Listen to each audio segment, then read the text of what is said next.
नमस्कार दोस्तों, स्वागत है आप सभी लोगों का। तो आज के इस वीडियो के अंदर डीसी जनरेटर जो उसके क्वेश्चन करेंगे आज अपने। तो पहला क्वेश्चन आपको दिया गया एक डायग्राम से संबंधित है और इसको आपको ये बताना है कि एक्स भाग क्या हुआ। तो ये पूरा जो है ये पूरा कम्यूटेटर है। ये जो पूरा जो है आपको पता होगा कम्यूटेटर होगा। इसके अलावा इस कम्यूटेटर के अंदर क्या क्या चीज़ों के बारे में क्या क्या डिटेल होती है, किसका बना होगा, तो ये मैं आपको दो चार चीज़ें एक्स्ट्रा बता रहा हूँ, तो आप लोग इसको ज़रूर याद रखें।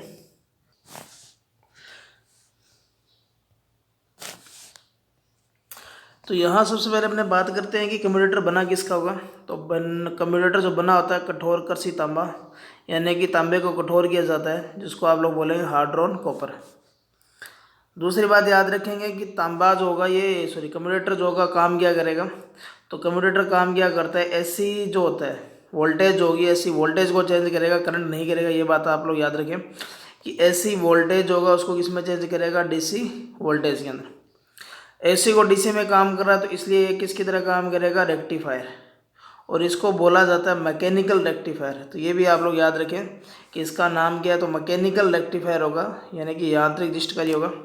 अब दिष्टकारी है तो इसका मतलब ये काम क्या करेगा, या तो हाफ वेव की तरह काम करेगा या फुल वेव। तो ये जो कम्यूटेटर जो होता है ये हमेशा किसकी तरह काम करेगा, तो ये फुल वेव की तरह काम करेगा। फिर बात करेंगे इसके अंदर ये जो खंड जो होते हैं, ये खंड जो होते हैं इनकी कुछ ना कुछ संख्या होगी। तो ये संख्या अगर आप लोग वाइंडिंग का चैप्टर देखेंगे तो उसमें मैंने पूरा डिटेल बताया किस पर डिपेंड करेगा। तो कम्यूटेटर खंडों की जो संख्या होगी वो डिपेंड करेगी कॉइल की संख्या पर, यानी कि कुंडलियों की संख्या पर डिपेंड करेगी। इसके बाद हमने बात करें कि दो खंडों के बीच को इंसुलेट करना है, तो इसके बीच के अंदर जो सामग्री यूज़ की जाती है वो माइका यूज़ की जाती है। क्यों यूज़ की जाती है, इसके लिए आप लोग डीसी जनरेटर का पार्ट फर्स्ट देखें, जिसके अंदर इसके अंदर पूरा पार्ट आपको मैंने बताया। तो ये बात आप लोग यहाँ से याद रखेंगे। फिर यहाँ से याद रखना जो आगे वाला उभरा हुआ भाग है, यहाँ पर सारे के सारे जो आर्मेचर चालक जो होते हैं उनको सोल्डर किया जाता है। तो ये आगे वाला उभरा हुआ भाग ही आपसे पूछा गया है, इसको बोला जाता है राइजर। तो ये कुछ डिटेल है जो बार बार आपसे पूछा जाता है कंपटीशन एग्जामों के अंदर। तो इस क्वेश्चन का जो राइट आंसर रहेगा वो रहेगा राइजर। तो कम्यूटेटर राइजर जो इसका सी ऑप्शन जो होगा वो यहाँ से क्या रहेगा, करेक्ट रहेगा। तो इस क्वेश्चन का सी ऑप्शन क्या है, राइट है। अगले क्वेश्चन के अंदर आपको डीसी जनरेटर का प्रकार पूछा गया है। तो एक चीज़ तो आप लोग यहाँ से देखो, दो जो टाइप्स होते हैं, एक तो शंट वाइंडिंग की लंबाई के आधार पर होगा और दूसरा फील्ड के अंदर जो फ्लक्स जाता है उसके डायरेक्शन के अकॉर्डिंग होता है। तो वो दोनों के तरीके से आपको बताना है। तो दोनों का फ्लक्स एक दूसरे के एंटी है, तो ये क्या करेंगे, डिफरेंशियल होंगे। पहली बात आपको ये याद रखनी है। दूसरी बात क्या याद रखेंगे कि जो ये वाइंडिंग जो है, ये शंट जो है, ये इन दोनों के सीरीज के समांतर में, यानी कि इन दोनों के श्रेणी संयोजन के समांतर में।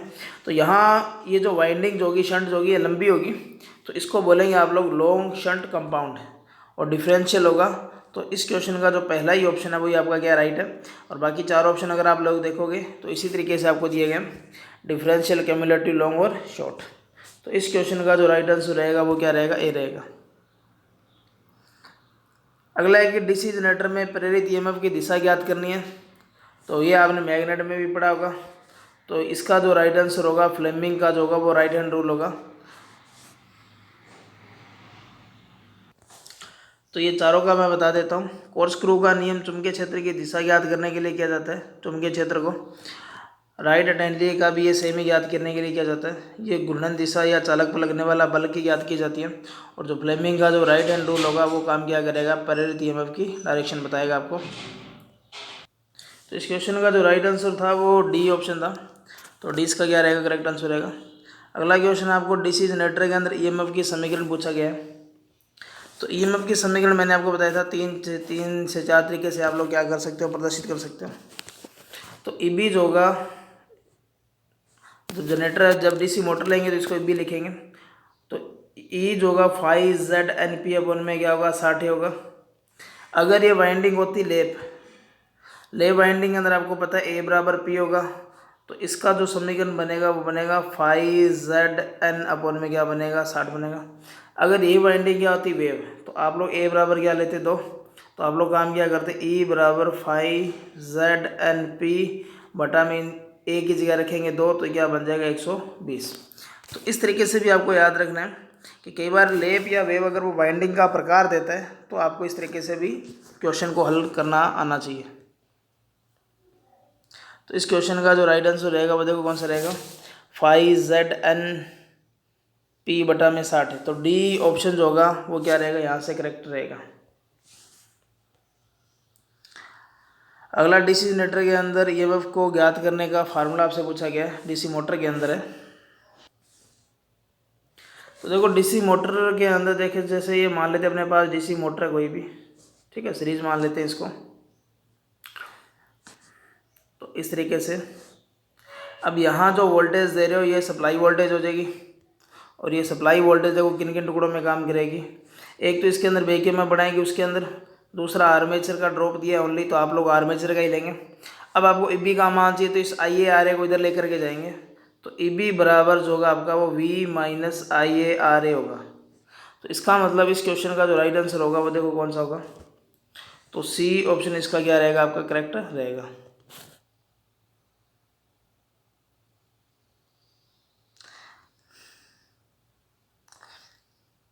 अगले क्वेश्चन के अंदर आपको दिया गया है कि पूछा गया है कि जो एक्स भाग आपको प्रदर्शित किया गया, ये एक्स भाग होता क्या है।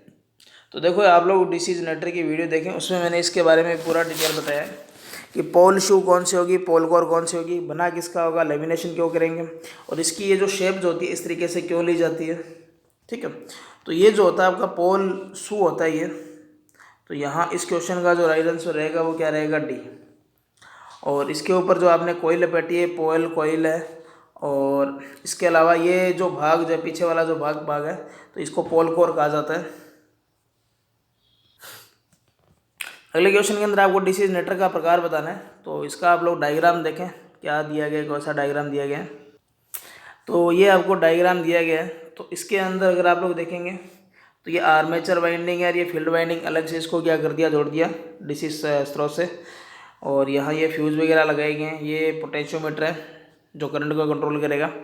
तो इस तरीके से आप लोग देख सकते हो कि इसके अंदर जो फील्ड वाइंडिंग है वो आर्मेचर से अलग है। इसका मतलब ये न तो सीरीज है, नहीं क्या शंट है, नहीं कंपाउंड होगा, तो ये सेपरेटली एक्साइटेड होगा। तो इस क्वेश्चन का जो राइट आंसर रहेगा अपना वो डी ऑप्शन इसका क्या रहेगा, करेक्ट रहेगा यहाँ से।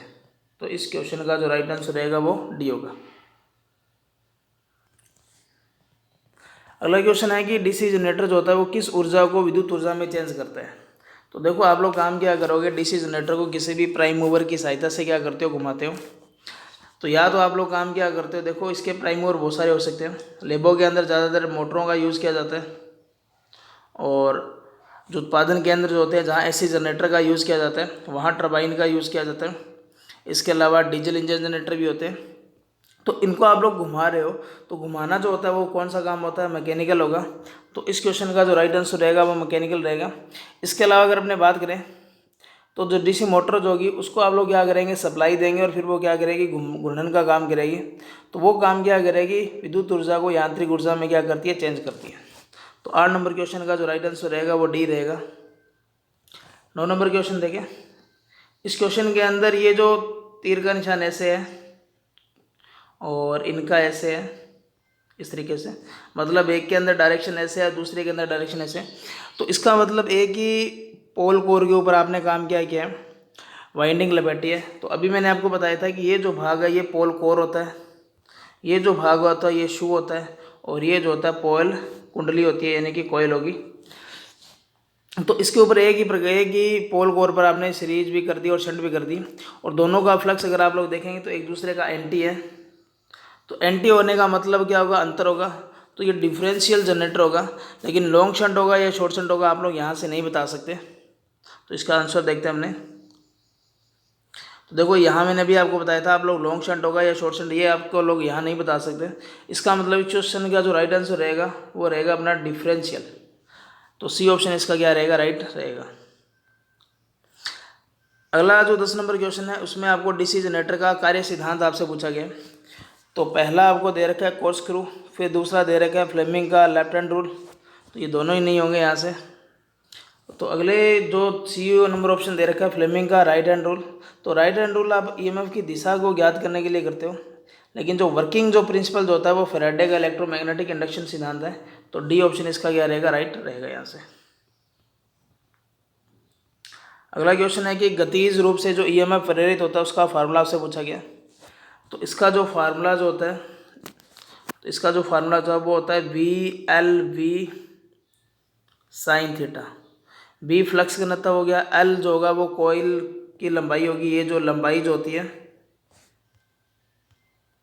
L जो होगी वो ये होगी, और V आपको पता है इसकी वेग होगा, और साइन थीटा क्या होगा, जो चुंबकीय क्षेत्र होगा और चालक होगा, इन दोनों के बीच का जो एंगल होगा उसको बोलेंगे। तो यहाँ इस क्वेश्चन का जो राइट आंसर रहेगा अपना वो रहेगा सी। अगले क्वेश्चन में है कि चुंबकीय क्षेत्र की दिशा ज्ञात करने के लिए किस नियम का उपयोग किया जाता है। तो देखो अभी मैंने आपको एक चीज़ बताई थी, अभी अपना जो क्वेश्चन आया था उसमें, तो उसमें मैंने आपको बताया भी था कि एक तो राइट हैंड का रूल हो गया और एक कॉर्कस्क्रू का नियम हो गया। ये दोनों चुंबकीय क्षेत्र की दिशा को ज्ञात करने के लिए यूज़ किया जाता है। और दाईं हथेली का जो नियम होगा ये ध्रुवता को ज्ञात करेंगे। इसके अलावा इसमें एक रूल और है जिसका नाम है एंड रूल। फ्लेमिंग का जो लेफ्ट हैंड रूल है ये अपनी घूर्णन दिशा बताएगा, और ये जो अगर अपने बात करें तो ये बताएगा ईएमएफ की दिशा, कि प्लस कहाँ होगा और माइनस कहाँ होगा डीसी जनरेटर के अंदर। तो यहाँ से आप लोग याद रखें कि इस क्वेश्चन का जो राइट आंसर रहेगा वो ए रहेगा। लेकिन बाकी जो 3 ऑप्शन है उनमें मैंने आपको बताया कि कौन सा रूल कहाँ यूज़ किया जाता है, तो ये भी आप लोग माइंड में रखें। अगले क्वेश्चन के अंदर डीसी जनरेटर के भाग का नाम पूछा गया आपसे। तो ये जो भाग है आपको दिखाई दे रहा होगा, ये उस डीसी जनरेटर का फ्रेम है, ठीक है। तो इस क्वेश्चन का जो राइट आंसर होगा वो देखो क्या होगा, स्टेटर दे रखा है, पोल कोर, पोल शू, फ्रेम दे रखा है, तो डी ऑप्शन इसका क्या रहेगा, राइट रहेगा। तो ये बाहर वाला जो भाग जो होता है ये फ्रेम होता है। इसके अलावा इसके अंदर जो अपने पास इस तरीके से फील्ड कोर होती है, इस तरीके से फील्ड वाइंडिंग होती है, ये सारा का सारा क्या स्थिर भाग है। तो ये सारा का सारा स्टेटर का पार्ट में भी आता है, ये भी आप लोग याद रखें, स्टेटर के पार्ट का ये पूरा भाग है। तो इस क्वेश्चन का जो राइट आंसर रहेगा वो डी रहेगा, क्योंकि ये जो भाग आपको दिखाई दे रहा है ये योक होगा या उसका फ्रेम होगा, या जिसको आप लोग बॉडी बोलेंगे। और छोटी मशीनों में कास्ट आयरन की होगी और बड़ी मशीनों में कास्ट स्टील की यूज़ की जाती है। अगला है कि जनरेटर ड्यूप्लेक्स है और ले वाइंड है, तो समांतर पथ कितने होंगे। तो देखो अगर वो सिंप्लेक्स होता तो 4 होता, ड्यूप्लेक्स होगा तो 8 होगा, अगर वो ट्रिप्लेक्स होगा तो 12 होता, अगर ये क्वाड्राप्लेक्स होता तो कितने होते हैं, 16। क्योंकि जैसे जैसे आप लोग समांतर पथों की संख्या बढ़ाओगे तो आपके पास पोलों की संख्या बढ़ाओगे, डीसी जनरेटर अगर ले वाइंडिंग है उसके अंदर, तो उसके अंदर समांतर पथों की संख्या बढ़ानी पड़ेगी। इसके अलावा यही अगर आपसे पूछा जाता वेव वाइंडिंग के लिए, तो सिंप्लेक्स के लिए 2, ड्यूप्लेक्स के लिए 4, ट्रिप्लेक्स के लिए 6 और क्वाड्राप्लेक्स के लिए 8। तो ये बात भी आप लोग यहाँ से याद रखेंगे। लेप वाइंडिंग के अंदर समांतर पथों की संख्या क्या होती है, ज़्यादा होती है, ठीक है, यानी कि समांतर पथों की संख्या ज़्यादा होगी। इसका मतलब इसका यूज़ करेंगे ज़्यादा धारा के लिए और कम क्या करेंगे, वोल्टेज।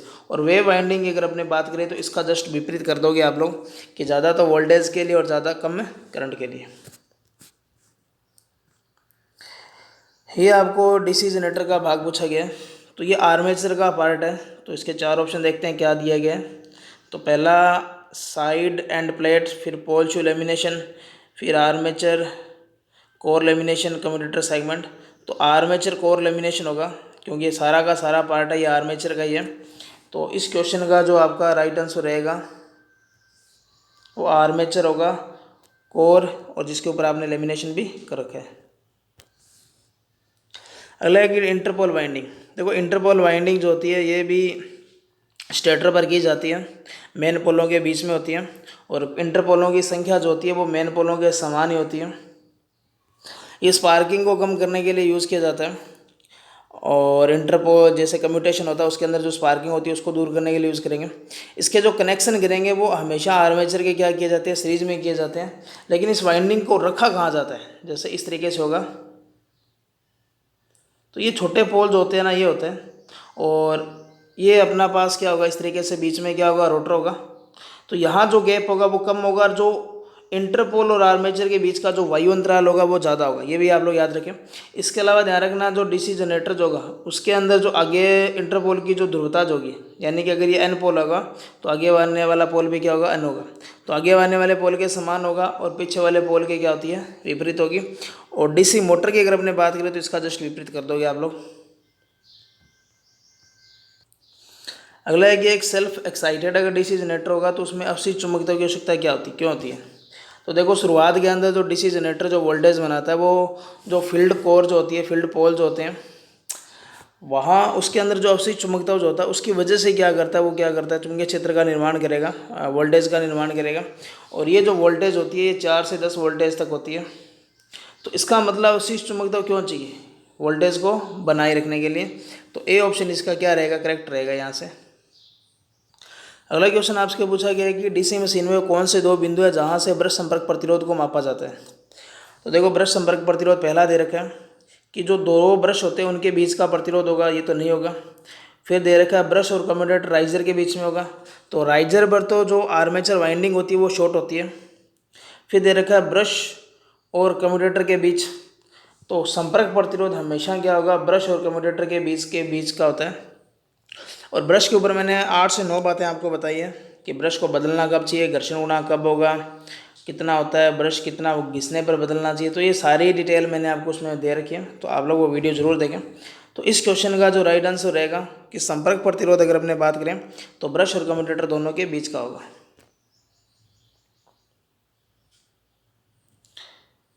तो इस क्वेश्चन के अंदर आपसे पूछा गया ये जो x भाग है ये किसको रिप्रेजेंट करता है, तो इसको मैं थोड़ा सा, तो ये है आपका, ये अगर अपने बात करें तो ये अगर कोई आदर्श जनरेटर जो होगा उसके लिए ईएमएफ होगा, और ये जो जनरेटर जो ईएमएफ बनाता है वो होगा, और ये जो अपने जो वोल्टेज मिलेगी वो होगा। अगर जनरेटर ईएमएफ जिसको जितना बनाना चाहिए था उतना नहीं बनाता, इसका मतलब कुछ जो वोल्टेज का हो गया उसका ड्रॉप हो गया, तो ये जो भाग जो होता है ये आर्मेचर प्रतिक्रिया के कारण जो ड्रॉप होता है उसको बताता है। और ये जो नीचे वाला जो भाग होगा, ये जो लाइन जो होती है ये डीसी शंट जनरेटर का, ये भी थोड़ा सा ध्यान रखें। तो ये जो भाग होगा ये आपको क्या चीज़ बताता है, ये जो वोल्टेज ड्रॉप होता है वो बताता है आर्मेचर की वाइंडिंग के अंदर, और ये आर्मेचर प्रतिक्रिया जो होता है उसकी वजह से जो ईएमएफ कब बनता है उसके बारे में ये आपको जानकारी देते हैं। तो एक्स भाग जो होगा यहाँ पे ये आर्मेचर प्रतिक्रिया को रिप्रेजेंट करेगा, तो आर्मेचर रिएक्शन ड्रॉप करेगा ये, जिसकी वजह से जनरेटर वोल्टेज क्या करेगा, कम निर्माण करेगा। तो अगला देखें, और एक चीज़ ध्यान रखना कि इसका ये जो वक्र जो बनता है इसको इस तरीके से आता है, मतलब इसका गिरता हुआ वक्र बनेगा, तो इसको ड्रॉपिंग एवलेक्शन बोलेंगे, गिरता हुआ। अगला है कि कंपाउंड जनरेटर का नाम क्या है यदि शंट फील्ड आर्मेचर के साथ समांतर में जुड़े। तो देखो ये मान लेते हैं अपने पास आर्मेचर वाइंडिंग है और यहाँ आपने जोड़ दिया, और ये सीरीज वाइंडिंग फिर आपको यहाँ जोड़ना पड़ेगा। तो इसका मतलब आपने सीरीज़ को बाहर निकाल दिया तो शंट को क्या कर दिया, छोटा कर दिया। अब वो लॉन्ग शंट है या शॉर्ट शंट है, तो यहाँ से आपको ये तो चीज़ पता चल चुकी है कि वो शॉर्ट शंट होगा, लेकिन वो संचयी होगा या विभेदीय होगा तो ये नहीं बता सकते आप लोग। तो इस क्वेश्चन का जो राइट आंसर रहेगा यहाँ से वो रहेगा आपका short shunt generator, compound generator होगा। तो 20 नंबर क्वेश्चन का जो राइट आंसर रहेगा वो डी रहेगा। तो आज की वीडियो में 20 क्वेश्चन करेंगे। वीडियो कैसी लगी कमेंट बॉक्स में जरूर कमेंट करें। इसके आगे के भी क्वेश्चन करने वाले हैं, क्योंकि इस वीडियो के अंदर इस पीडीएफ के अंदर अपने को काफ़ी क्वेश्चन देखने को मिलेंगे डीसी जनरेटर के। तो धन्यवाद, जय हिंद, जय भारत।